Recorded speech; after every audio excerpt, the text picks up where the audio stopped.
اعوذ باللہ من الشیطان الرجیم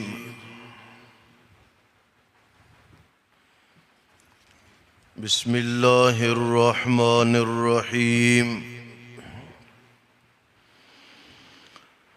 ما علی الرسول الا البلاغ واللہ یعلم ما تبدون وما تکتمون قل لا يستوي الخبيث والطيب ولو أعجبك كثرة الخبيث فاتقوا الله يا أولي الألباب لعلكم تفلحون ما علی الرسول نہیں ہے رسول کی ذمہ داری الا البلاغ مگر پہنچا دینا مگر پہنچا دینا واللہ یعلم اللہ خوب جانتے ہیں ما تبدون جو تم ظاہر کرتے ہو وما تکتمون اور جو تم چھپاتے ہو قل فرما دیجئے لا یستوی الخبیث ہرگز برابر نہیں خبیث یعنی ناپاک حرام والطیب اور پاک یعنی حلال ولو اعجبک اگرچہ بھلا لگے آپ کو تعجب میں ڈالے آپ کو کثرت الخبیث حرام مال کا زیادہ ہونا فاتقوا اللہ پس ڈرتے رہو تم اللہ سے یا اولی الالباب اے عقل والو لعلکم تفلحون تاکہ تم کامیاب ہو جاؤ آپ کو کل یاد ہوگا کہ میں نے حضرت سلمان فارسی رضی اللہ تعالی عنہ کا تذکرہ کیا تھا اور آپ کو یہ بھی یاد ہو کہ میں نے ذکر کیا تھا حضرت ابو ذر رضی اللہ تعالی عنہ کے ایمان کا بیٹھے ہو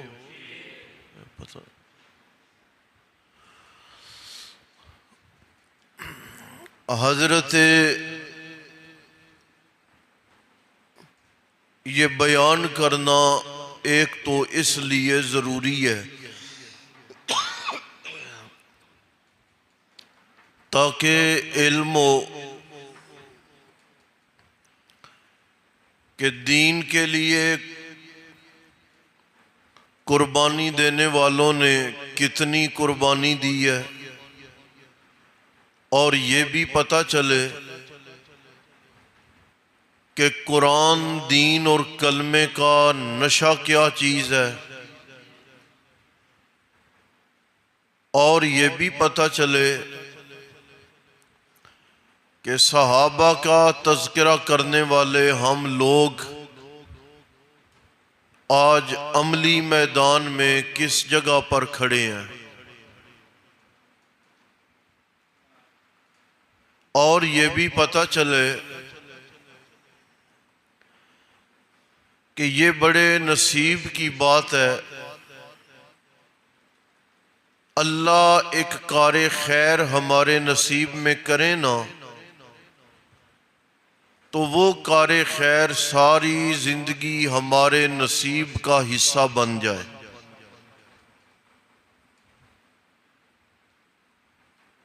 اس لیے کہ اگر کوئی کار خیر ہم سے چھن جائے تو ہمیں اپنی زندگی کی کوتاہیوں پر نظر ثانی کرنی پڑے گی کہ پتہ نہیں اللہ کس بات پہ ناراض ہو گئے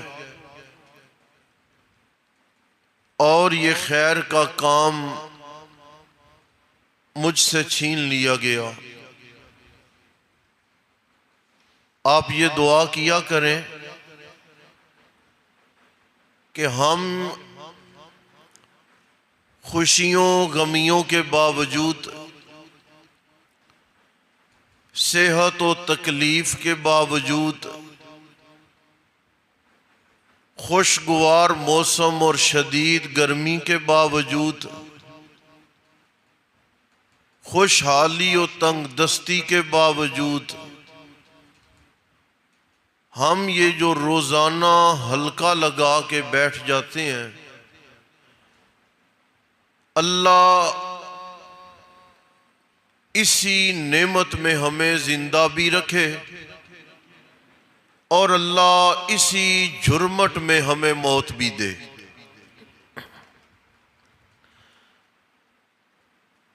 میں آپ کو یہ بتاؤں کہ حدیث کی کتابوں میں ایک حدیث موجود ہے، مفسرین اکرام نے بھی اس روایت کو نقل کیا ہے۔ وہ بندہ جو قرآن میں مشغول ہو گیا، کس میں؟ جس کی محنت قرآن ہے، مشغولیت قرآن ہے، جس کی توجہ قرآن ہے، کوئی اور کام نہیں۔ آپ نے فرمایا من شغلہ القرآن، جس آدمی کی زندگی کا مشغلہ قرآن بن گیا اور لمبی چوڑی عبادتیں بھی نہیں کر سکا، لمبے چوڑے ذکر اذکار بھی نہیں کر سکا، اور قرآن میں لگا رہا، جتنا اس نے مجھ سے مانگنا تھا وہ اتنا مانگ بھی نہ سکا، کیا ہوگا؟ فرمایا کہ مانگنے والوں کو میں اللہ تھوڑا دوں گا اور اپنی کتاب میں مشغول بندے نہ مانگنے والے کو میں مانگنے والوں سے بھی زیادہ بھی عطا کروں گا اور افضل بھی عطا کروں گا۔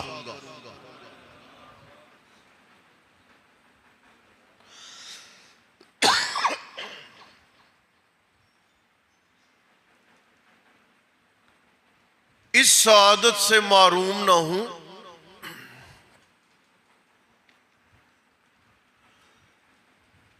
کام پیدا ہونے والا جب پیدا ہوتا ہے نا، کام اس کے نہیں رکتے۔ غریب بھی زندگی کا دن اور رات دیکھتا ہے، صاحب مال بھی وہی دن اور رات دیکھتا۔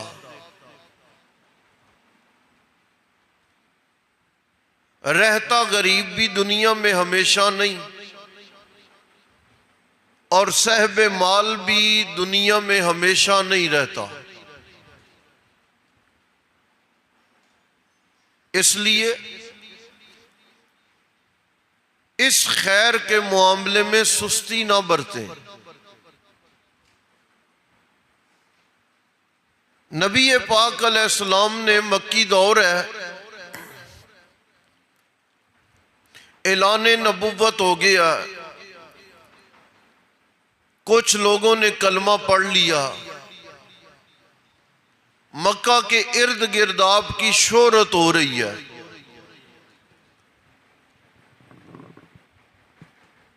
ایک قبیلہ ہے،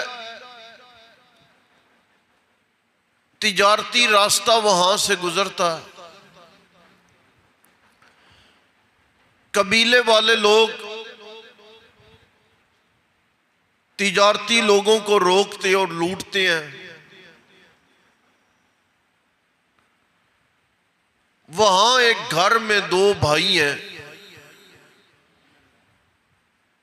ایک کا نام انیس ہے،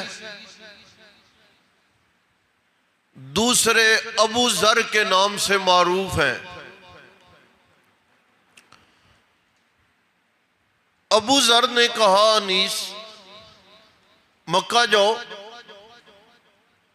جا کے پتہ کرو یہ محمد نام کا بندہ کیسا ہے۔ انیس مکہ آئے، پتہ کیا، جا کے اپنے بھائی کو رپورٹ دی کہ میں نے اسے دیکھا ہے، خیر کی باتوں کا حکم دیتا ہے،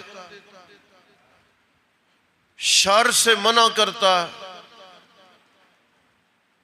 اخلاق کی تاکید و تلقین کرتا۔ میں شاعر ہوں، اسے میں نے سنا ہے وہ شاعر بھی نہیں، وہ کاہن بھی نہیں، وہ مجنون اور دیوانہ بھی نہیں۔ حضرت ابو ذر کہتے ہیں تو پوری رپورٹ نہیں لے کے آیا، تھوڑی ہے، میں جاتا ہوں۔ کھانے پینے کا سامان لیا، مکہ کی طرف چلے گئے، پہنچے، سارا دن حرم میں لیٹے رہے۔ خطرہ ہے، سوال کسی سے نہیں کیا۔ آدھی رات کا وقت ہوا، حضرت علی رضی اللہ تعالی عنہ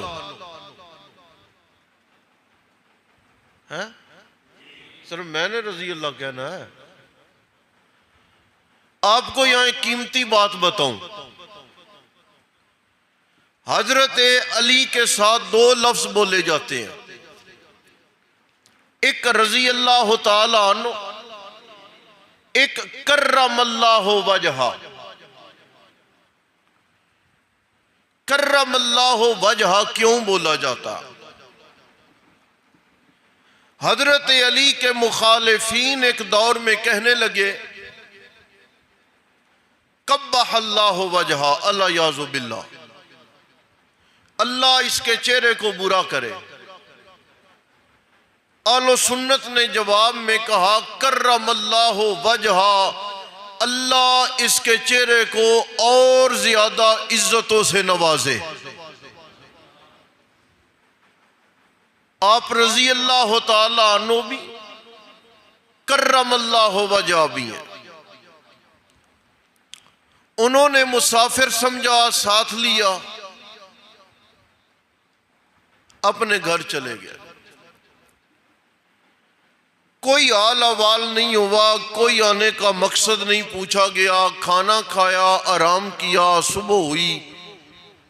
انہوں نے سارا دن پھر حرم میں گزارا، اگلی رات پڑ گئی، گزر پھر حضرت علی کا ہوا، انہوں نے پھر ساتھ لیا، گھر چلے گئے، کوئی بات چیت نہیں ہوئی، کھانا کھایا، رات کو آرام کیا، صبح پھر حرم میں چلے گئے، تیسری رات ہوئی، حضرت علی نے پھر دیکھا مسافر ہے، لیا، گھر لے گئے اور جا کے کہنے لگے کتنی دیر اپنے وطن سے دور یوں سارا دن لیٹے رہو گے، وجہ کیوں نہیں بتاتے؟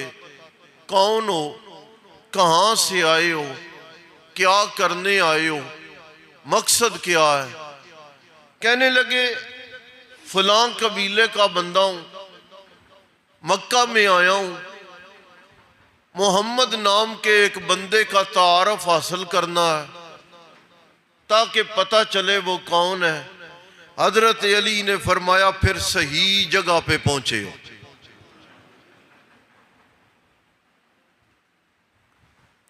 صبح ہوئی، حضرت علی نے فرمایا میرے ساتھ آ جاؤ، بولنا نہیں،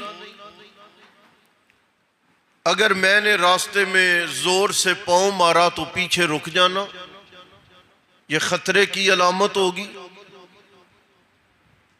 میرے پیچھے پیچھے رہنا۔ حضرت ابو ذر حضرت علی کے پیچھے چلتے چلتے وہاں پہنچے جہاں پہ رسول اکرم صلی اللہ تعالی علیہ وسلم تھے۔ تعارف ہوا، حال احوال ہوا، سلام دعا ہوئی، باتیں سنی، متاثر ہوئے، کلمہ پڑھا۔ آپ نے فرمایا جاؤ اپنے وطن کو۔ کہنے لگے نہیں یا رسول اللہ، وطن کو بعد میں جاؤں گا، پہلے میں اہل مکہ کو حرم میں کھڑے ہو کے کلمہ بتا کے جاؤں گا، پیسے نہیں جاؤں گا۔ ٹولیاں بنی تھی حرم میں، گئے اشہد اللہ الہ الا اللہ، میں گواہی دیتا ہوں کہ اللہ کے سوا معبود کوئی نہیں،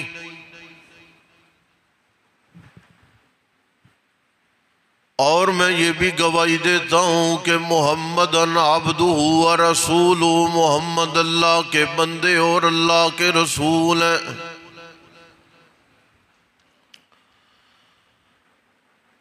ساری ٹولیوں کے لوگ اٹھے، پڑ گئے، حضرت ابو ذر کو مارا، اتنا مارا زخموں سے چور جسم ہو گیا حضرت ابو ذر کا رضی اللہ تعالی عنہ۔ حضرت عباس تشریف لائے، نبی مکرم علیہ السلام کے چچا، انہوں نے کہا ہوش کرو مکہ والو، جانتے ہو یہ کون ہے؟ یہ ابو ذر ہے، تمہاری تجارتیں اس کے قبیلے سے ہو کے گزرتی ہیں۔ بڑی مشکل سے جان چھڑائی۔ حضرت ابو ذر دوسرا دن ہوا، دوبارہ مکہ حرم میں پہنچے اور کہنے لگے لوگوں گواہ بن جاؤ، میں نے کلمہ پڑھ لیا ہے کہ اللہ کے سوا معبود کوئی نہیں اور محمد الرسول اللہ اللہ کے آخری بندے اور رسول ہیں۔ یعنی وہ عبدیت کا کمال محمد الرسول اللہ پہ ختم ہو گیا ہے۔ بندے تو قیامت تک پیدا ہوتے رہیں گے، لیکن اتنا با کمال بندہ قیامت تک نہیں آئے گا۔ کمال عبدیت اس بندے پر مکمل ہے اور رسالت بھی اس بندے پر مکمل ہے۔ دوبارہ مار پڑی، حضرت عباس نے دوبارہ آ کے چھڑایا اور کہا کہ گھر چلے جاؤ۔ جب دین نبی پاک علیہ السلام کے پاس آئے اور قصہ سنایا، یا رسول اللہ میں کل پھر جا کے انہیں کلمہ سنانا چاہتا ہوں تاکہ انہیں پتہ چلے کہ یہ جو ایمان کی حرارت ہے، یہ جو ایمان کا لطف ہے، یہ اتنا با کمال ہے، اتنا خوش ذائقہ ہے کہ جس بندے کو حرارت ایمان نصیب ہو جائے وہ حرم میں مارے کھائے یا کوئلوں پہ لیٹے، اس کی زبان سے کوئی بھی منفی کلمہ نہیں نکلتا، کوئی بھی کمزور جملہ نہیں نکلتا، وہ کٹ جاتا ہے لیکن اپنے دین سے نہیں پھرتا۔ نبی پاک علیہ السلام نے فرمایا ابو ذر چلے جاؤ۔ جب ہمارا دین غالب ہو گیا، جب ہمارا دین پھیلنے لگا، جب ہم توانا ہو گئے، طاقتور ہو گئے، پھر آ جانا اور آ کے ہمارے ساتھ مل جانا۔ آپ اگلا جملہ سنیں گے، گھر گیا واپس۔ یاد رکھیں جب تڑپ ہوتی ہے تو گفتگو اثر کرتی ہے، جب تڑپ ہوتی ہے تو فوائد مرتب ہوتے ہیں۔ سب سے پہلے جا کے اپنی ماں سے کہا کہ ماں میں نے محمد عربی کا کلمہ پڑھ لیا ہے، لہٰذا تم بھی پڑھ لے۔ ماں کہتی ہے بیٹا بتاؤ محمد عربی کے بارے میں کیا جان کے آئے ہو؟ تعارف کروایا ہے، ماں نے کلمہ پڑھ لیا ہے۔ حضرت ابو ذر اپنے قبیلے میں گئے اور جا کے اپنے قبیلے والوں کو کہنے لگے یار پیچھے نہ رہ جاؤ، تم بھی کلمہ پڑھ لو۔ کمال کی بات ہے کہ حضرت ابو ذر کی مختصر ترین دعوت کی وجہ سے اللہ نے فوراً آدھے قبیلے کو اسلام کی دولت سے مالا مال کر دیا۔ مال الرسول الا البلاغ، رسول کا کام ہے پہنچانا، منوانا نہیں۔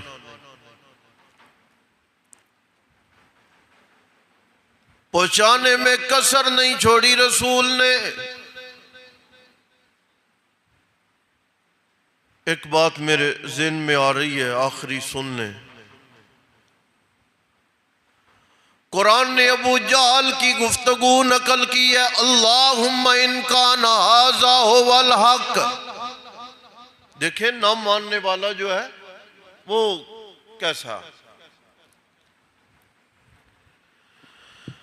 اللہم ان کان ھذا ھو الحق۔ علماء نے لکھا ہے جب یہ جملہ بولا نا تو کعبے کے غلاف کو پکڑا ہوا تھا اس نے۔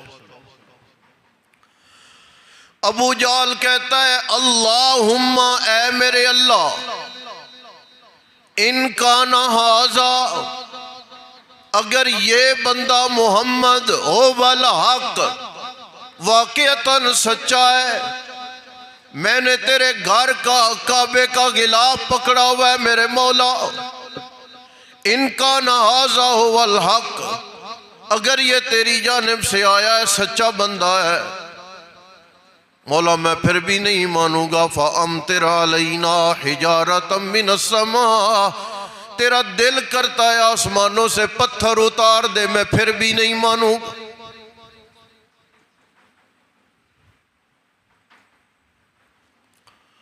کعبہ بھی پکڑا ہے، غلاف پکڑا ہے، کھڑا بھی کعبے کے سامنے ہے، حرم مکہ ہے، دور مکی ہے، رسول پاک زندہ حیات موجود ہے۔ کہنے لگا ان کان ھذا ھو الحق، مولا اگر یہ تیرا نبی حق ہے سچا ہے نہیں مانوں گا، فَأَمْطِرْ عَلَيْنَا حِجَارَةً مِّنَ السَّمَاءِ، آسمانوں سے پتھر اتار دے۔ نہیں اتارتا اویتنا بعذاب علیم، اس سے بھی زیادہ کوئی دردناک عذاب ہے تو وہ دے دے، میں پھر بھی نہیں مانوں گا۔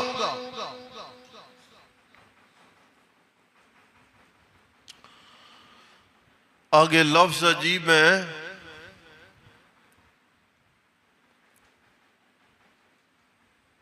وقت زیادہ لگ جائے گا لیکن اتنا کہتا ہوں، اللہ کہتے ہیں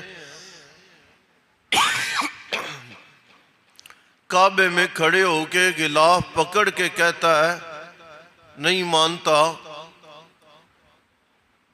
پتھر اتارنے ہیں اتار، کوئی اور عذاب دینا ہے دے، نہیں کرتا تیرے نبی کو تسلیم۔ سوال تو ہوگا، خود عذاب مانگ رہا ہے، یا اللہ تو نے پتھر اتارے کیوں نہیں؟ اللہ نے فرمایا ایک ہی وجہ ہے میرے نبی، اس نے مکہ میں پتھر مانگے تھے، آپ بھی اس وقت مکہ میں تھے، آپ کے وجود کا حیا اتنا تھا کہ ابو جہل کے مانگے پتھر بھی میں اللہ نے بطور عذاب اسے نہیں دیے۔